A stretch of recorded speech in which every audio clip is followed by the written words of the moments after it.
Every collector has a story about the one find that changed their world forever. Something that they may have never known existed, but once they found it, they knew they couldn't live without it. For me, that one thing was a denim jacket. It all started on my first visit to the Rose Bowl Flea, a vintage market filled with thousands of vendors. As fate would have it, I came across a tin of menswear, and the sleeve of a jacket stuck out to me. I parted the clothes on the rack to reveal the full jacket. The quality was unmistakable. The leather accents on denim were unlike anything I had ever seen. The jacket was lined with a colorful blanket material, and the sleeves were even lined with a different denim that only the wearer would even know was there. What era was this thing even made in? A hidden inner tag had the stylized words Mr. Freedom embroidered on it. I took to the internet and went down a rabbit hole of searching, eventually coming across the backstory for the first Mr. Freedom collection. In a letter from 1936, a naval officer mentioned that he was about to embark on a voyage through the Pacific Ocean, and he needed a list of custom clothing for his journey. The sailor would be supplying his own fabrics from trips he took around the world, and was entrusting his tailor to execute the designs. The letter was signed by a Christophe Loiron. Who was this Christophe? Had this company Mr. Freedom been around since the 1930s? A quick search revealed that Christophe was the designer and creator of the brand Mr. Freedom. And the letter from the sailor was actually a script Christophe had invented for the 2008 Mr. Freedom collection naval clothing tailor. I was blown away. The clothes looked like they came from a world that I wanted to live in. Everything from the materials paired together down to the clothing labels were specially designed and beautiful to look at. One by one, I began acquiring Mr. Freedom pieces over time. My collection was growing, but so was my desire to meet the visionary behind the brand. So I set out on a journey to Los Angeles to visit the Mr. Freedom headquarters and find the man who started it all.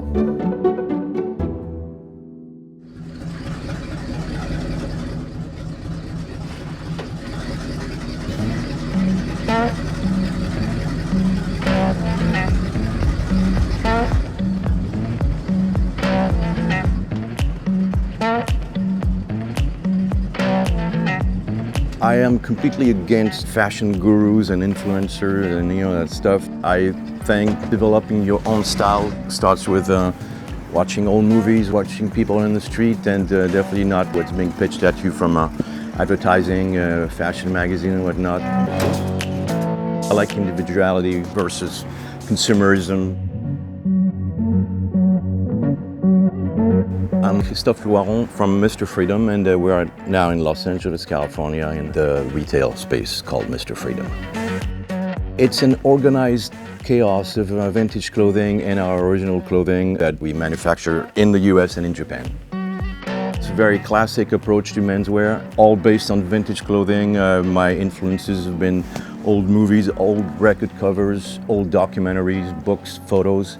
And so I base all my visuals from those standards, and again, not trying to reinvent the wheel, and manufacturing clothing in places where labor laws apply. It's kind of a balance. So where exactly did the name Mr. Freedom come from? It comes from a 1969 movie by a photographer named William Klein. Mr. Freedom! I'm not a big fan of the movie, but I like the visuals. It's like red, white, and blue. It was a politically loaded movie, and I once saw the poster, and I loved it, and I got the name from that.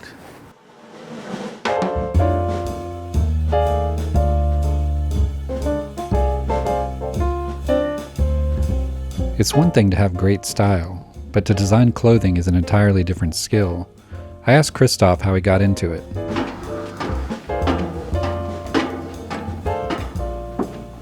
I don't have any formal training or education with fashion. I like style, but fashion was never something of interest to me. And yeah, I just learned from looking at the old stuff, dismantling a pair of pants to see how the seams were constructed, and just paying attention pretty much to the old detail on the old stuff. All that stuff that, you know, some people take that for granted or like don't pay attention. I always kind of was obsessed with the small details, and it helps. Once you've noticed everything that's been made, then it's easy to do your kind of mismatch of something. This is new because it didn't exist before, but like it's taking elements from, you know, all over the place and combining them in one garment, pretty much like writing a song. You take elements, you heard that riff from here, that beat from there, but you write your own thing. You know? The Mr. Freedom store started out as a vintage clothing store, eventually growing into its own brand. I asked Christophe how he got into vintage in the first place. I moved here in 1990 from France, and I had zero qualification in anything, and the only thing I knew is how to tell that something was old versus new. And I applied in a store down the street, American Rag, as a sales associate. I wore that stuff because I was into rockabilly and all that, and to me that was my uniform. And then I realized, oh, you can actually make a living selling the old stuff. These days, the store consists of Mr. Freedom originals displayed amongst an astonishing collection of vintage clothing, much of which is still sourced by Christophe himself.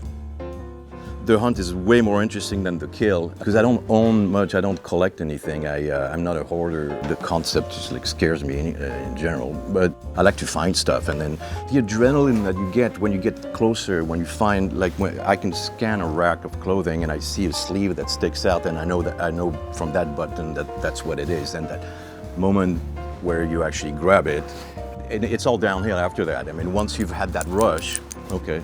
So it is an addictive drug to go out on the road and look for stuff, and it's also a disease that I cannot travel for leisure and not stop at a local Salvation Army or flea market. I just must, you know. So it's more of an obsession. The thrill of the hunt was just the beginning for Christophe. Fortunately, he didn't stop there. So I'd find like old Navy bags that were kind of virgin, and then I would, you know, paint on them and put fake names in this and that just to make them look like they were the real thing. They were inspired by the real thing, and I realized people really like that stuff. And what it did, it just gave a second life to an old bag, and I like the idea to recycle things like very early on.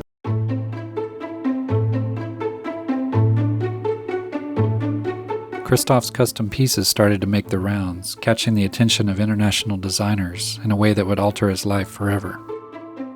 The day it got serious is when I got approached by the sugarcane people who asked me if I could make a pair of jeans. 3 or 4 gentlemen showed up, and they were all decked out in denim, and I noticed one of them was wearing a chalk coat from sugarcane, and I told him, nice jacket, sir, and he's like, oh, this is my brand.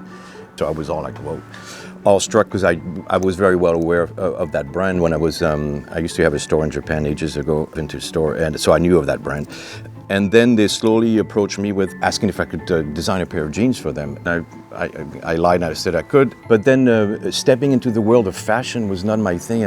I thought it really was not what I wanted to be doing. So I had to justify that process of designing in my head. I'm like, I have to write a script. I have to write a little movie, and you know, and this character is going to be wearing this, and that character is going to be wearing that, and all of a sudden, after doing that first pair of jeans, it became a whole story about naval clothing tailor, a guy who was traveling the 7th seas in the 30s, and we had his clothes custom made everywhere he went. So I was not limited by regulation military clothing. I could kind of come up with anything I wanted, and to me that also was not the approach of let's make something fashionable. It was not that. It was just like try to make something that did not exist but could have.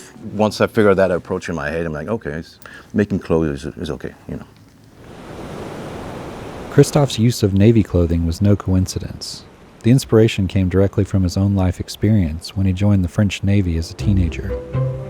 So I got sent to the Indian Ocean, and I did a year and a half, and my ship was decommissioned at the end, and we did the whole trip through the Suez Canal, Mediterranean, all the way to Lorient in France, where my mom was waiting for me on the dock, like movie star. She was waiting for me on the dock, waving, and so that was a cool experience. But I was always, I don't know why, but like into military stuff. I watched the old military movies, and you know, that has definitely influenced me to this day on the design aspect of what I do and what I like. And I have a very dear friend in the military as well. It's a package deal. Yeah, I have great admiration for people of the armed forces in general. I'm against war, as everyone should be, but I respect the people who keep us safe. After 22 original Mr. Freedom collections and decades of vintage hunting, Christophe knows a thing or two about clothing. I asked him what he considers to be the hallmarks of a quality garment. I like the functionality of clothing, very influenced by military clothing and workwear. I like that approach instead of having something that's purely aesthetically pleasing. I like, form, function, mix. I like things that last because I don't like disposable clothing and fast fashion, that whole world. So I like things I can keep for a lifetime and pass it on to whoever's going to appreciate it next.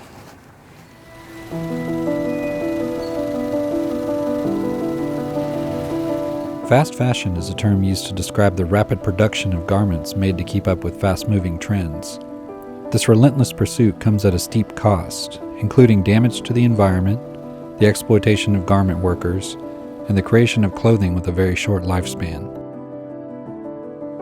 There's so much knowledge now that's out there. I just read something about the Atacama Desert, where the whole place turned into a dump for textiles, most of them coming from Zara and the likes. This overconsumption of stuff, the consumerism mixed with fast fashion created like a huge monster, and people need to step away from that monster and kind of reassess their needs.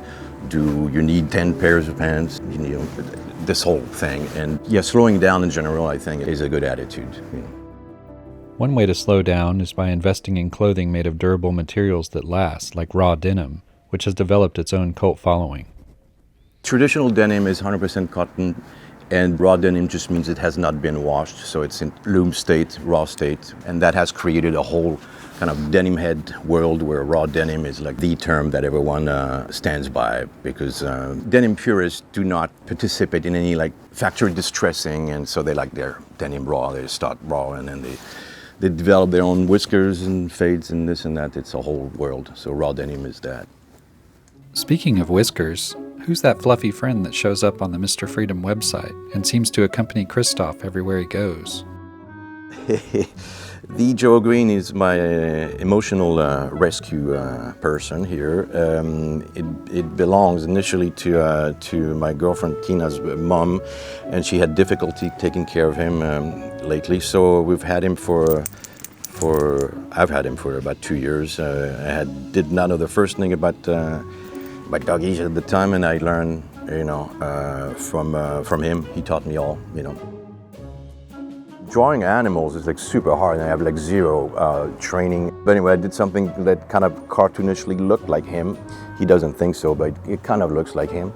And made it on a jacket in front, and it was we call that jackets over there, it's called a Calijan, reference to California and Sukajan souvenir jacket. And so he's made it to as an embroidery on a jacket.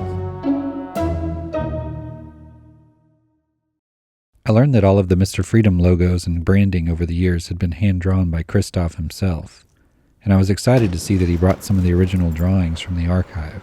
Some of the doodles from past graphic ended up in this folder here. And again, I have no formal training. This is very laborious to me to kind of draw things. So this made it in the back of a souvenir jacket, Apollo 11.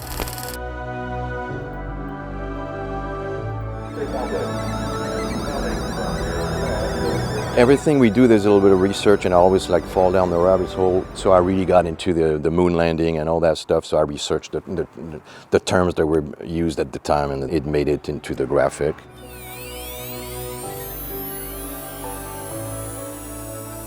So that's the open, I think this is 2009, yeah, 2009. So those two made it as t-shirts also. So I used to do that and then cut the actual stencil and like spray stencil the thing.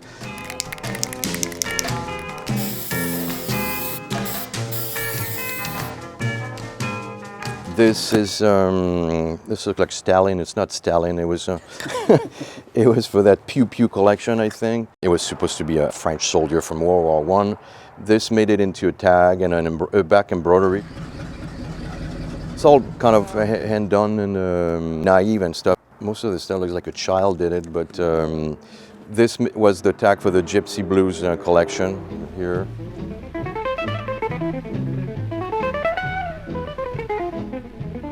That's Django Reinhardt, as close as I could get to it. This also, that's the first 2007, I think, naval clothing tailor. It is so old that it has faded. It used to be all black, but some black is turned to brown. This also made into a shirt, the BRB shirt. So that was inspired by tattoo flashes of the period being like the early 1900s from BRB. I'm really into freedom, not as a brand, but the concept of it is really crucial for me. And I know true freedom does not exist, but because you create your own sale pretty much. But if you're fortunate enough to do your own thing, I think that's a lot. And without harming others, it's even better. And if you end up doing something that is useful and inspiring to others, I think maybe you're good. You know.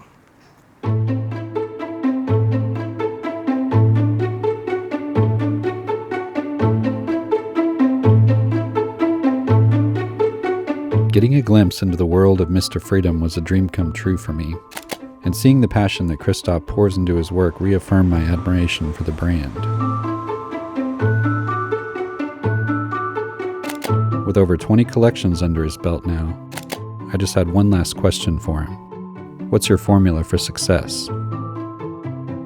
I have not found it yet, the formula for success. I may have found formula for somewhat subjective longevity, because I did not know at the time when I started hunting in flea markets that it would end up here.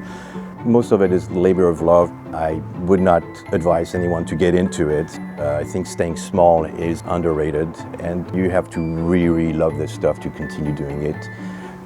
If you're doing it for the money, well, do something else.